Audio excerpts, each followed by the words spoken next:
manusia itu mungkin cuma 10 sampai 15 tahun. Ya, di tahun 2017 itu usia meningkat hidup itu bisa sampai 70 tahun. Dari 2018 waktu itu 2016 sampai tahun 2018. Itu usia meningkat atau panjang umur kita itu sampai umur 70 tahun. Sekarang usia harapan hidup itu ternyata lebih panjang Bapak Ibu, karena kan manusia makin lama makin tinggi kecerdasannya meningkat ya. Jadi kalau kita lihat di sini di tahun 2025 meningkat usia harapan hidup manusia itu bisa sampai 80 tahun. Wow banget kalau kita melek dengan keuangan. Karena sekarang gini Bapak Ibu, kita sudah produktivitas, kita sudah menghasilkan, tetapi ketika usia pensiun kita nggak ada cuan, kita nggak ada sesuatu yang kita bisa harapkan untuk menghasilkan kehidupan kita supaya bisa berjalan baik. Bapak Ibu punya anak-anak, belum tentu dia welas kasih terhadap kita, pasti dia lebih mementingkan keluarganya. Rata-rata sih begitu Bapak Ibu. Di awal kita punya anak, terus anak kita menikah, terus kita punya cucu yang pertama, cucunya jadi lagi jadi kita, benar nggak? Kita juga dikasih anak kamu kok. Tapi rata-rata itu rata-rata ya. Tapi saya doakan Bapak Ibu yang ada di ruangan ini, semua anak-anak cucunya semuanya menjadi yang baik, yang punya masa depan cemerlang, dan tentunya membalas budi atas apa yang Bapak Ibu sudah berikan kepada mereka sepenuh kasih sayang Bapak Ibu. Saya doakan ya. Nah, Bapak Ibu, ini ada cerita lagi, 4 dari 5 orang yang meninggal terkena penyakit kritis. Terus biaya kesehatan 12% itu naik terus setiap tahun. Income kita cuma 6%. Setiap hari apa yang kita lakukan? Ini yang saya cerita tadi. Jadi kesibukan kita itu harus punya sesuatu yang berdampak. Kita produktif, kita menghasilkan uang, tetapi itu untuk kita aja.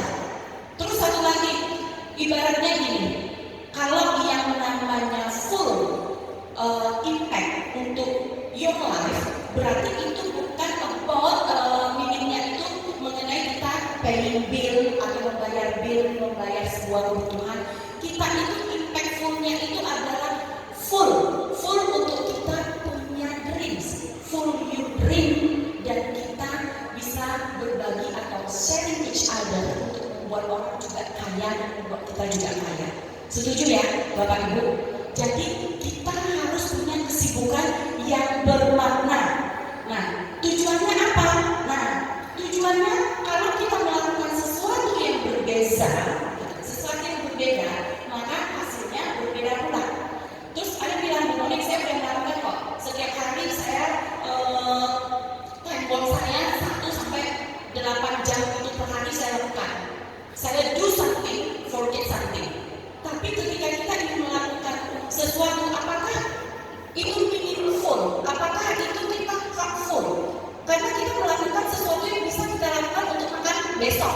Kita nggak tahu apakah lusa nanti anak kita masih bergantung hidup sama kita, atau kapan waktu kita mungkin terjadi resiko apa Tuhan panggil kita, tapi kita tidak ada punya self untuk kita bisa memberikan sesuatu yang bermakna buat anak kita dikala kita nanti tidak ada.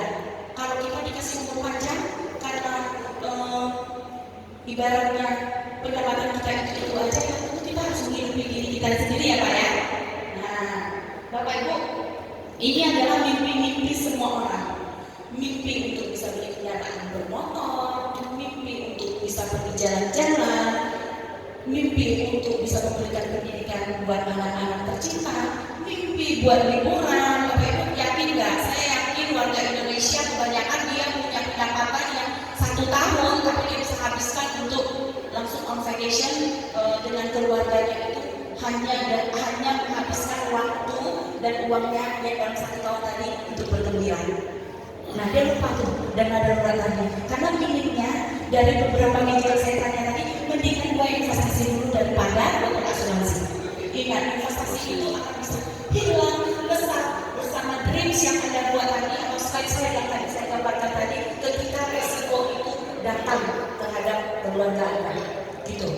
Nah, oke, Bapak lanjut boleh. Nah, Bapak Ibu, 3 ini mungkin boleh di stop di sini dulu ya Bapak. Nah, 3 ini adalah di saat kita memberikan yang terbaik bagi keluarga kita, resiko pasti selalu ada. Nah, sekarang kita tanya lagi, Bapak Ibu yang ada di ruangan ini yang punya BPJS siapa? BPJS dari pemerintah. Boleh tunjukkan Bapak Ibu yang punya BPJS setiap meja? Oke, yang punya BPJS kesehatan. Oke, semua meja rata-rata punya BPJS kesehatan karena itu adalah program pemerintah. Benar atau salah? Itu program dari pemerintah. Memang benar, tapi salah kalau Bapak Ibu menggantungkan kehidupannya untuk menggambarkan bahwa saya sudah punya BPJS. Bapak Ibu, kalau kita berbicara masalah Bapak Ibu, saya ini profesinya apa? Saya profesinya adalah agen pemasaran asuransi. Agen pemasaran asuransi itu sangat-sangat dibutuhkan jika Bapak Ibu bisa memberikan hal yang berdampak bagi mereka. Nah, saya mau tanya sama Bapak Ibu, kalau yang namanya bisnis asuransi, itu Bapak Ibu itu semuanya serba untung, nggak ada rugi. Ketika masuk, Bapak tidak perlu modal sama sekali, ya.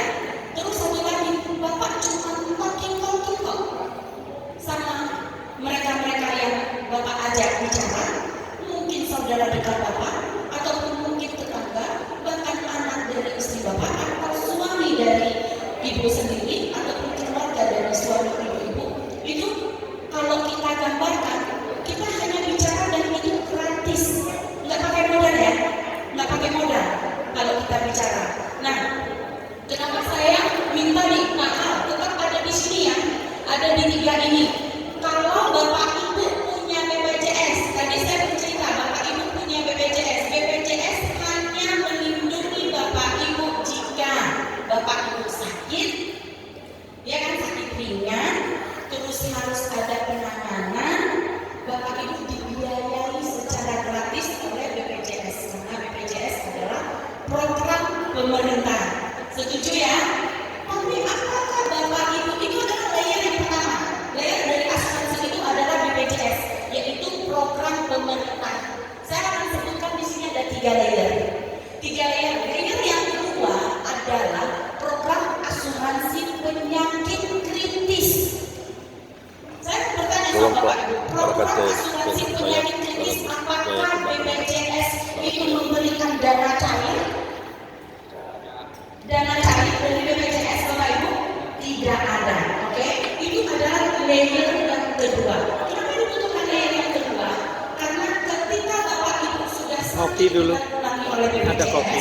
ketika Bapak Ibu mengatakan, waduh, Bapak Ibu terkena nih, Weh, makannya banyak, Pak Coy. mengeluarkan dana cair buat membiayai sakit. Halo, Pak Di. Kritis saja, Bu. Itu bisa dibayar buat memenuhi kebutuhan sehari-hari. Karena kenapa kita akan kasih langsung dana cair? Dana cair itu kalau bahasanya dana langsung yang kita bayar tunai.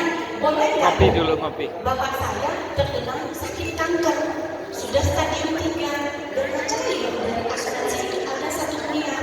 Boleh nggak saya nggak bawa itu bapak saya kemo? Mungkin saya berobat secara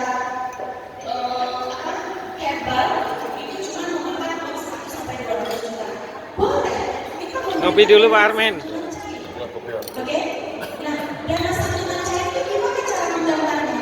Menggambarkannya untuk mendapatkan itu, Bapak Ibu, saya gambarkan bahwa sekitar umur 20 sampai 30 tahun dana cair untuk anak berusia atau Bapak Ibu berusia 20 sampai Silakan ngeteh atau ngopi, Pak, di belakang. Nah, teh atau kopi di belakang. rupiah saja, Ya, maka dana cair akan Pak, silakan ngopi atau teh di belakang. bahkan bisa sampai 1 miliar. Dana itulah yang bisa Bapak berikan kepada orang-orang yang Bapak Ibu saat ini terdiagnosa sakit kritis. Gimana caranya saya menentukan total pengguna dana cair itu? Gimana caranya?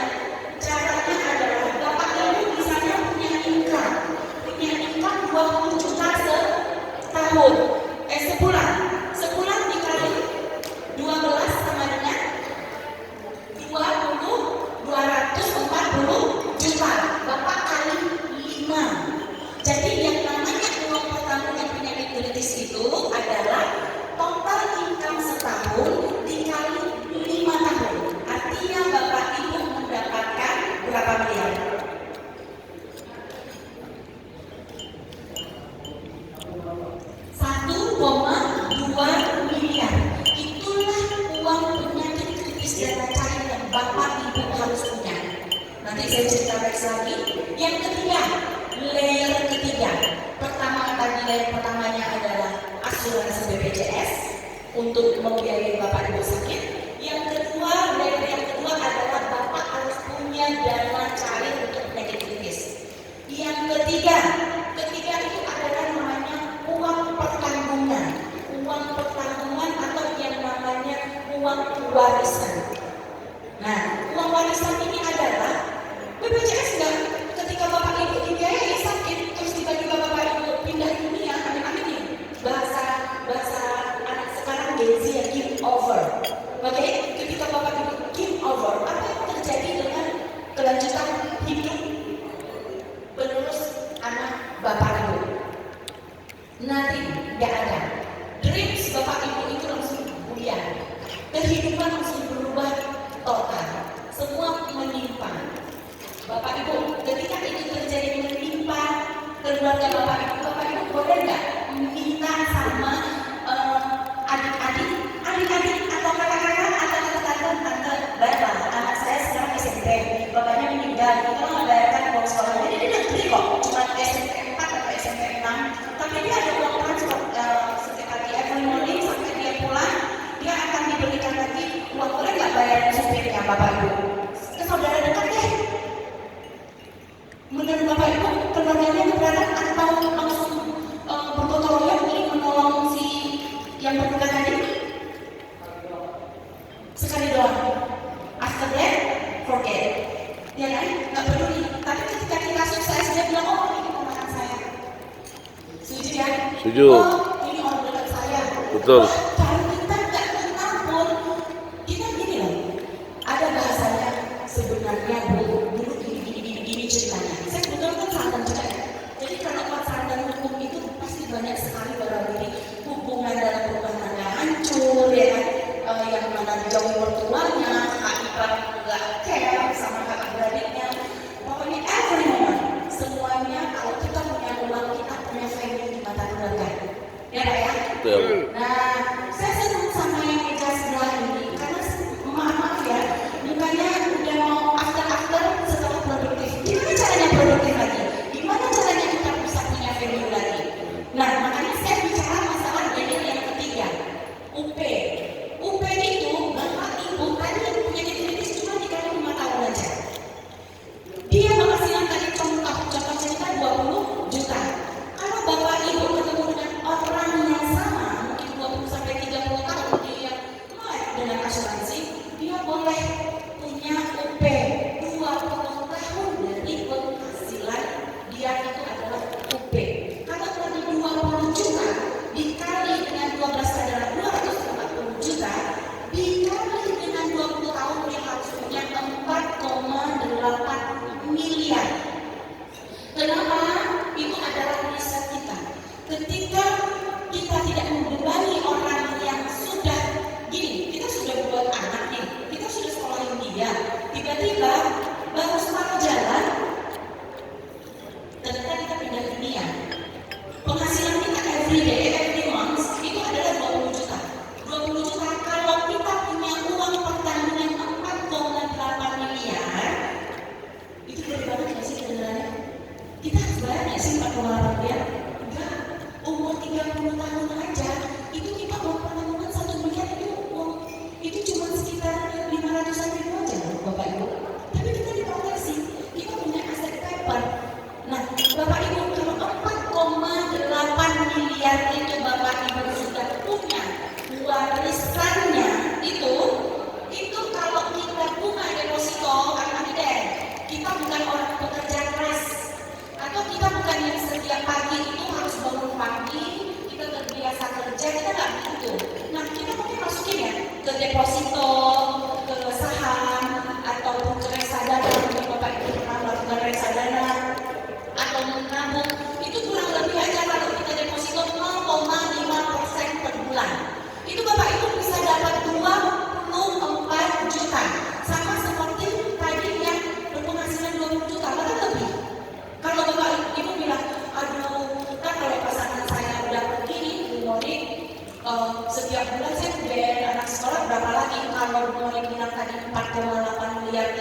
bisa setengahnya. Artinya Bapak Ibu bisa kalau 0,5% saja, itu every month itu Bapak Ibu terima uang dimulai 12 juta. Luar biasa kan? Luar biasa, tepuk tangan dulu dong Bapak Ibu. Ini kalau Bapak Ibu yang nyambung dan pasti enak nih. Karena kenapa? Itu kan tugas kita. Kadang orang berkata asuransi jiwa, asuransi BPJS saja udah cukup kok Bu. Padahal ingat, asuransi BPJS tidak ada dana cair. Tidak ada, kecuali BPJS tenaga kerja. Bapak Ibu punya suami atau pasangan yang kerja terus dia punya BPJS tenaga kerja. Dana berapa? Cuma gocap ya, 50 juta. Kurang lebih begitu. Cukup nggak? Nah, itu nanti bayaran itu ada yang 3 harian, 7 harian, itu kan di bulan juga. Oke, maaf boleh digeser. Nah, itu tadi yang saya katakan tadi. Tapi saya sudah bodoh semuanya bahwa semua 6 dari 10 orang Indonesia tetap terkena penyakit kritis. Mungkin Bapak Ibu kalau lihat di aplikasi TikTok gitu ya, kalau kita lihat itu rata-rata umur usia anak yang sekarang anak SD, SMP itu udah pada cuci darah ya. Padahal ingat Bapak Ibu, ketika Bapak Ibu memasukkan anaknya untuk penyakit kritis itu murah banget, cuma 300 ribu sebulan. Kalau untuk proteksi itu, kalau untuk penyakit kritis itu kita bisa cover segampang itu. Karena untuk dana cair itu nggak ada. BPJS dia juga punya, kalau Bapak Ibu Google itu ada namanya Ina CPG.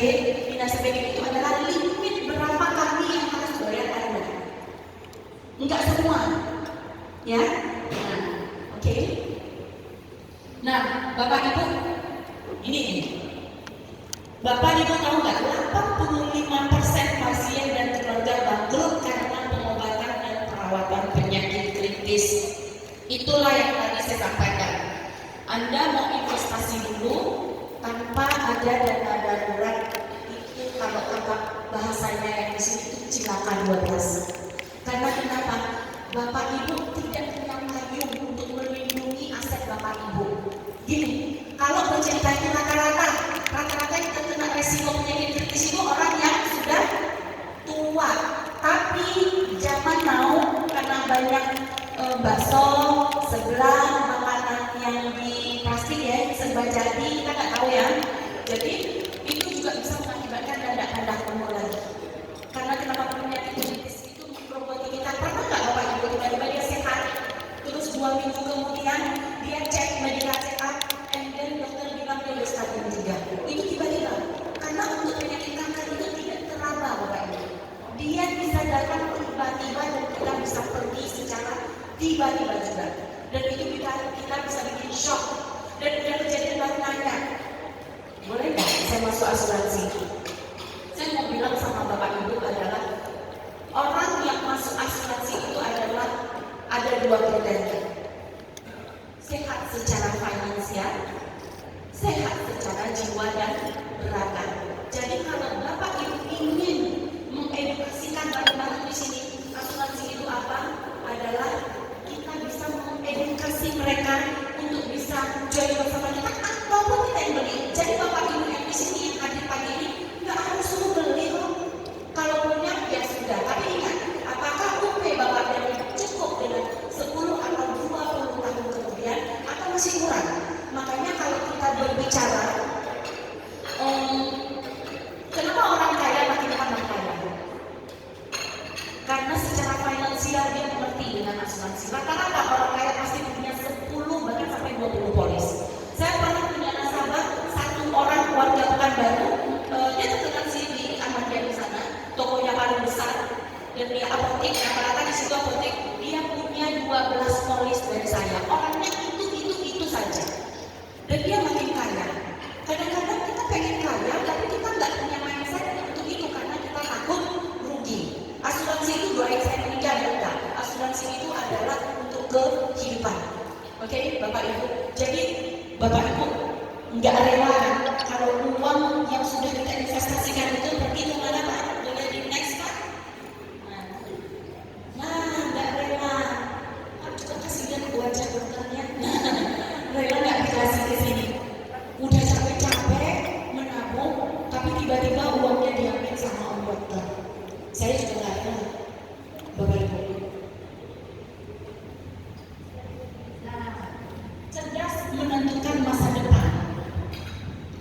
best solution for us, gitu ya. Nah, cara sampai nih mencari uang.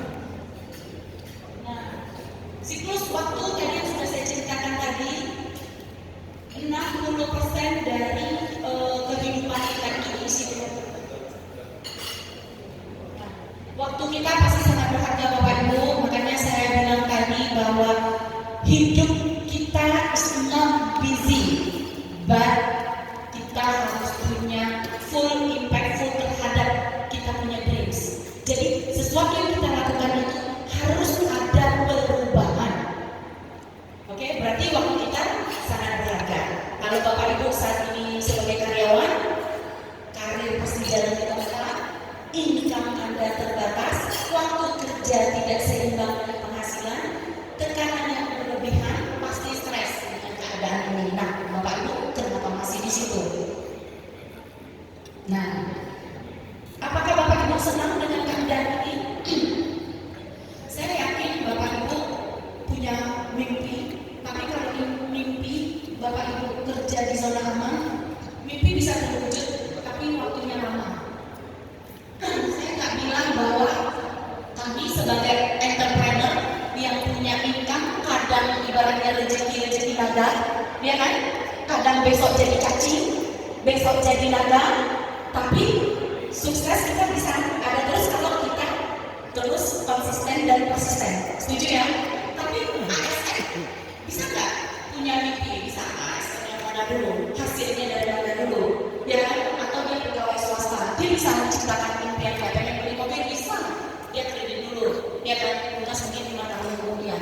Tapi gimana kita yang punya profesi dokter, profesi agen asuransi perumahan, itu nggak pernah ada pensiunnya Bapak Ibu, nggak pernah ada pensiunnya. Sampai sekarang, saya sudah lebih 20 tahun di dunia asuransi. Saya juga menggeluti dunia hukum. Kenapa saya menggeluti itu sudah 5 tahun? Karena kenapa? Saya pengen mengedukasikan apa yang saya dapatkan selama ini, dan saya nggak menjual, saya hanya bercerita. Saya tidak menjual. Tapi menurut dia masuk akal, dia yang bertanya. Ya udah, kemudian saya beli. Kenapa? Karena itu namanya mindset. Mindset jangan jualan. Karena ketika kawan kita tahu kita dari orang asuransi, ketika kita nanti remi, dia jauhin kita dong. Dia jauhin kita, dewa pokoknya dia jauhin kita. Kerja di mana, kembali di asuransi dia jauhin. Karena kenapa? Menurut dia orang asuransi itu cuma cari cuan. Terus gak ada yang berdampak. Tapi ingat, ketika mereka tahu mereka kejar kita. Bisnis yang paling lama itu diramalkan 2030 nanti agen asuransi yang berpeluang yang dicari orang. Kok sekarang semua diganti oleh digital ya? Kita masuk tol juga udah gak ada tuh. Ya kan, kita masuk ke mall, kita bayar tiket juga udah robot semua. Agen asuransi nggak bisa jadi robot, Bapak Ibu. Agen asuransi itu adalah orang yang touch, heart button, heart to heart. Ya kan? Sehingga kita bisa menggali kebutuhan mereka. Contohnya apa? Ya udah, kita cuma ngomong, kita nggak jualan. Tapi Bapak Ibu resiko itu di agen asuransi. Ketika kita ketemu orang, kita nggak akan pernah ketemu orang yang tidak pernah sakit, yang tidak pernah kecelakaan. Bapak Ibu yang di ruangan ini ada nggak yang nggak pernah kecelakaan? Semuanya pernah kecelakaan? Pernah. Pernah dong. Nah, itu sebuah resiko kecil juga ya. Kalau gede kok terjadinya kecelakaan yang beruntun. Mudah-mudahan enggak ya. Nah, oke. Nah, Bapak Ibu, karir di sini, average every month, every moment, setiap waktu kita punya sarana yang sangat bagus sekali bagaimana cara kita bisa membimbing Bapak Ibu untuk memulai aktivitas pekerjaannya dengan datang ke kantor kita. Setiap hari kita juga ada trainer yang luar biasa di sini bisa mengajar Bapak Ibu tanpa Bapak Ibu harus meninggalkan pekerjaannya, tapi cuan Bapak Ibu bertambah. Ingat, Bapak Ibu harus punya dana darurat 10% dari income Bapak Ibu. Nah, berapakah income yang dibutuhkan untuk gaya hidup impian Bapak Ibu? Nah, ini adalah impian-impian Bapak Ibu. Ada nggak kira-kira yang di ruangan ini yang tidak punya impian? Saya makan Besok saya makan lagi, saya cari loh Bu. Saya nggak mikirin ini whatever karena saya punya teman yang kaya-kaya atau mungkin ya udah saya syukuri aja nikmat yang dikasih Tuhan. Ada nggak kayak gitu? Ada yang tadi bilang gini, Bu Moni, saya nggak orang yang nggak maksakan. Saya orang apa adanya. Saya percaya dengan takdir Tuhan. Saya itu biasa-biasa aja. Yang penting saya hidup untuk makan, mungkin makan untuk hidup. Saya tanya sama orang tua, ya udah kalau ibu percaya itu, kalau ibu nyebrang nggak usah lihat kiri kanan, ya kan? Dan hal yang kecil, nyebrang nggak usah lihat kiri kanan ya Pak. Lewat aja ya Pak, apalagi di jalan-jalan Sudirman ya kan Pak. Kalau nyebrang nggak usah lihat kiri kanan, karena kan Tuhan pasti tolong kita.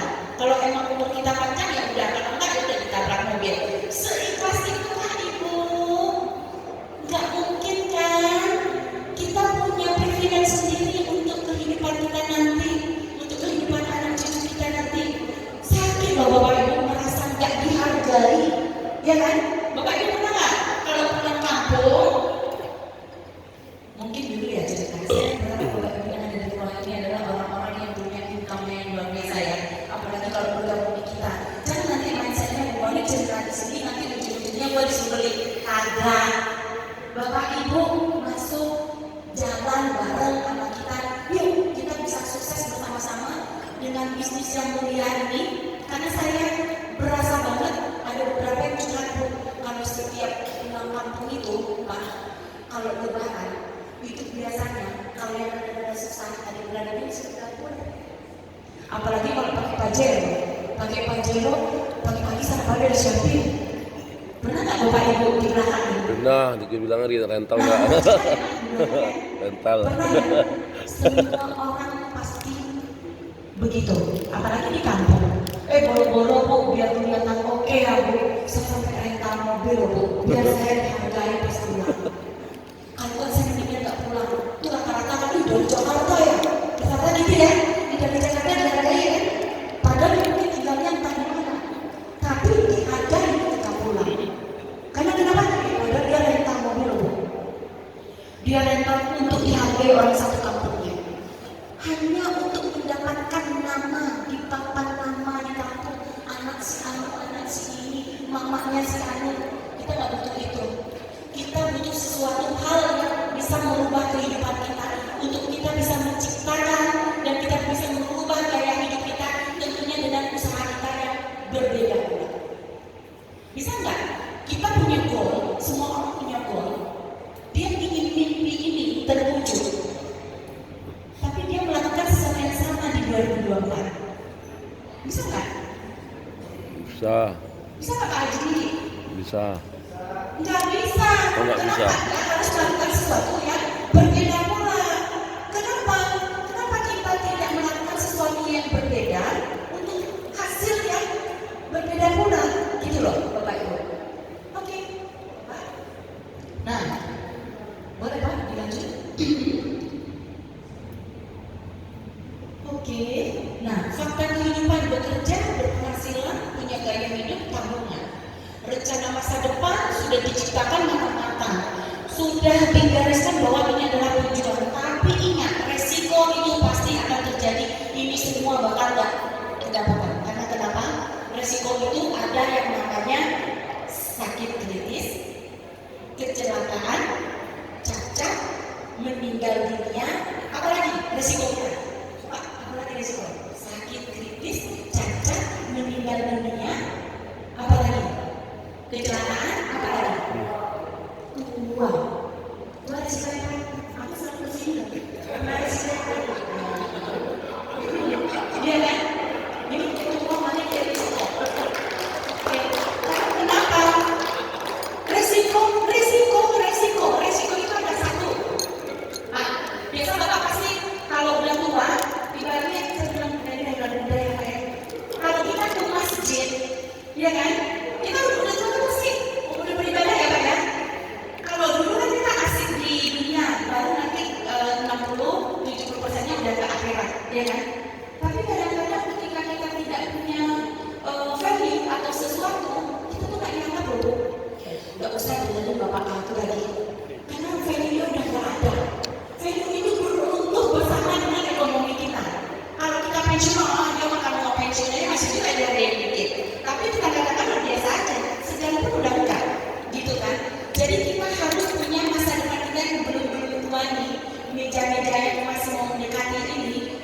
ingatlah bahwa itu adalah pembelajaran hidup. Saya ketemu dengan banyak orang pembelajaran hidupnya hanya gara-gara tidak dihargai, hanya gara-gara diremehkan, tapi urut dada. Karena kita mau sumpahin ya. Tapi kalau Bapak Ibu percaya, saya bisa sumpahin Bapak Ibu di ruangan ini semuanya tajir. Saya sumpahin tajir, amin ya.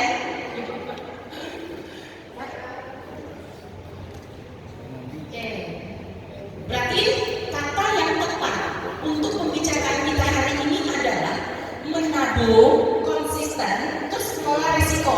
Berarti kalau urutannya tadi nabung dulu atau asuransi dulu, investasi dulu atau asuransi dulu, berarti itu urutan, not choice. Oke?